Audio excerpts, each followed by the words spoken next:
I arrived right on schedule for my son and daughter-in-law's 10th wedding anniversary dinner. But the second I walked into the restaurant, I knew something wasn't right.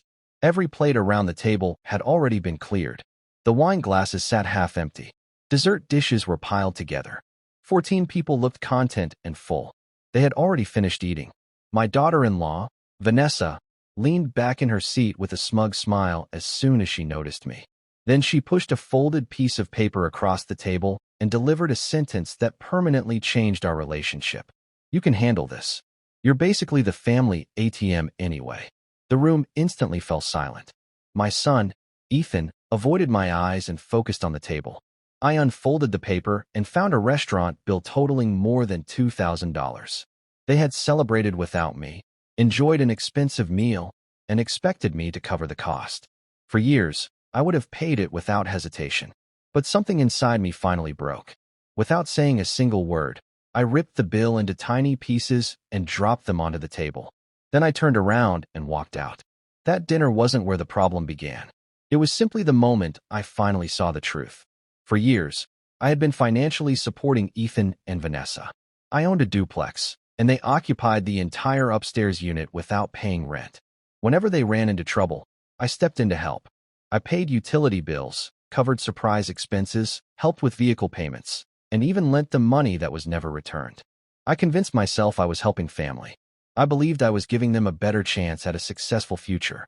That night, after arriving home, I pulled out my financial records and reviewed every dollar I had spent on them over the previous 3 years. The total stunned me. When I finished adding everything together, the amount exceeded $58,000. Nearly $60,000 had disappeared from my savings because I kept rescuing 2 adults who never learned to support themselves. As I stared at the final figure, my phone vibrated. A text from Vanessa appeared. "You embarrassed us tonight. Let us know when you're ready to apologize." I actually laughed. Not because it was amusing, but because it was so absurd. They genuinely believed I owed them an apology. At that moment, I made a decision. I canceled every automatic transfer I had been sending them.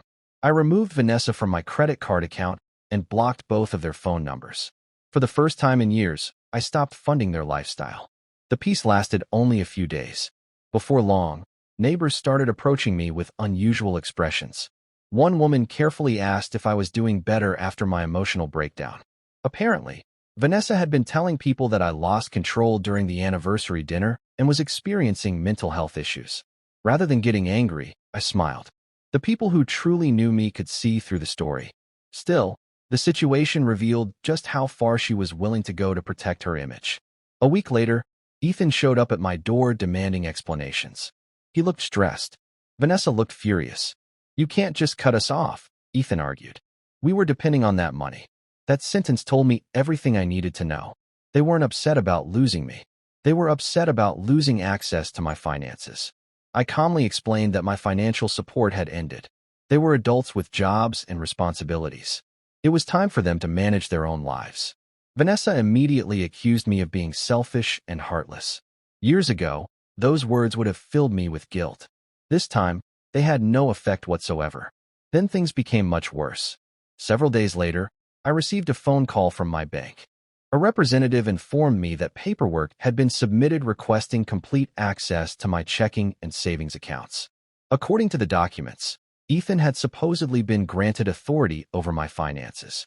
The employee noticed inconsistencies and contacted me to verify the request. A chill ran through me. "I never signed anything," I said immediately. "Those documents are fraudulent." The next morning, I went directly to the bank and examined the paperwork myself. One glance was enough. Someone had tried to imitate my signature, but I recognized the handwriting instantly. It belonged to Ethan. My own son had attempted to gain access to my life savings. The betrayal hurt more deeply than I can put into words. I completed the necessary paperwork, secured all my accounts, and ensured no one would ever gain access without my approval. As I left the bank, I understood that nothing could ever go back to the way it had been. When I returned home, Ethan confronted me in the hallway. "Why did you stop it?" "We need that money, Mom." The fact that he seemed more concerned about the money than the forgery shattered my heart. I handed him a letter. Inside was a detailed breakdown of household expenses. Beginning the following month, He and Vanessa would be responsible for paying their portion of utilities and maintenance costs. If they refused, they would need to move out. The moment Vanessa overheard the conversation, she stormed downstairs. She shouted that I would never force family out of the house. I looked directly at her.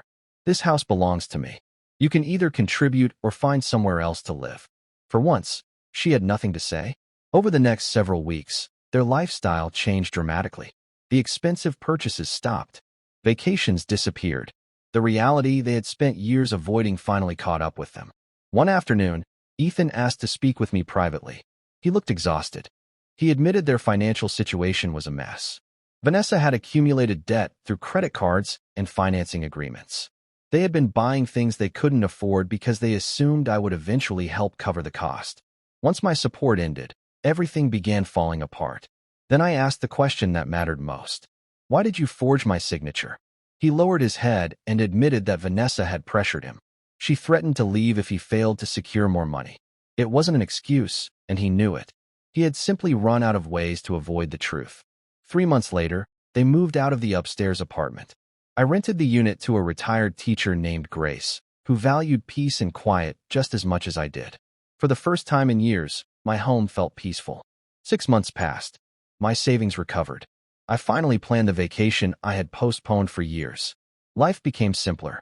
Life became happier. Then one day, Ethan called. His voice sounded different. More mature. More sincere.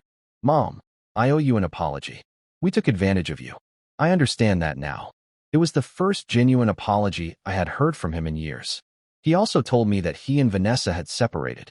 Once the money was gone, the foundation of their marriage disappeared as well. I felt sad for him, but I also understood that this was a lesson he needed to learn on his own. As I packed for the coastal trip I had waited years to take, I reflected on everything that had happened. For a long time, I believed that loving family meant sacrificing everything for them.